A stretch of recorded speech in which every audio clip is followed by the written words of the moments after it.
Dr. Sajid here again. Today we are going to be discussing a totally different aspect, and that is becoming parents, and good ones at that. Now, most of the time parenthood comes very suddenly, and most people are not prepared for it, and so it may be taken very lightly. But I can assure you that it's a challenge, and more than a challenge, it's a big responsibility. So I will give you a few tips about what you can do as parents and how that will be beneficial to the child.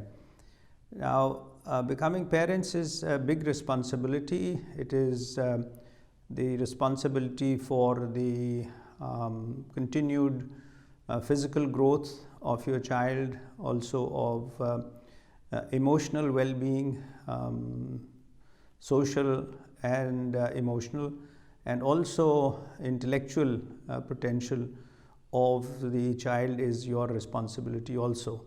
So I will give you a few guidelines roughly, and see if we can follow them. Now, physical growth, of course, is the easiest to understand.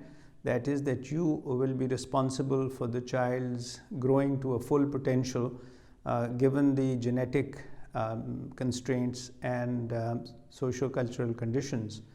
So for that you have to concentrate on the child's nutrition, and we have discussed this before.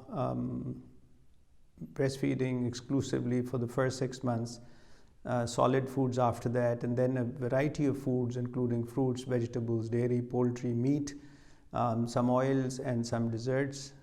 Also include water, and include in the child's growth, which is very important. Also include a certain degree of physical exercise, sports, etc. So this will ensure that the child grows to its potential. Remember that when you become parents, it's a team effort. So husband and wife both have to plan this, and they have to participate, and they have to agree on a set of principles. You cannot have the mother say one thing and the father say one thing, and the child gets confused. Now, I know that you have to discipline your children, and that is one of the functions of parents, but you have to set some rules. There are things that a child can do, and things that child should know he cannot do. But don't be so strict. You have to be very gentle with this, but you have to set limits of discipline. Now, there will be times when there will be successes, and there will be times when there will be failures. Successes, of course, are easy to handle. Failures are ones that are more difficult, and that is when you require not to sort of punish the child. At no stage should you punish the child physically. You have to reason with him, you have to discuss it with him, make him understand, and then work through this. You can impose punishments, but the punishments, like I said, should not be physical, but it can be in the form of taking something away from a child that he or she likes. For example, a toy, or a game, or some activity that the child may enjoy. But at no stage should you punish the child. That will, and not become very very strict and shout at the child. The child, if he sees this aggression in you, he also learns to become aggressive, and that is how he handles failures for the rest of his life. Now, successes need to be appreciated, and they need to be rewarded at times, and this is very useful. You have to, of course, be role models. You have to be guides. You have to show the child by example. So you can't, for example, expect a child to drink only water when you are in the habit of taking a lot of sugary drinks. You cannot expect a child to not watch any television or spend a lot of time on the phone or the iPad when you're doing exactly that. So you have to find time, both of you, to spend with the children. This may be difficult for some parents when both of them are working, but this is of utmost importance. You have to participate with the child. It may be playing a game, it may be sports activity, it may be book reading, it may be drawing, and activity that involves everybody at home is good activity and sends a very positive signal.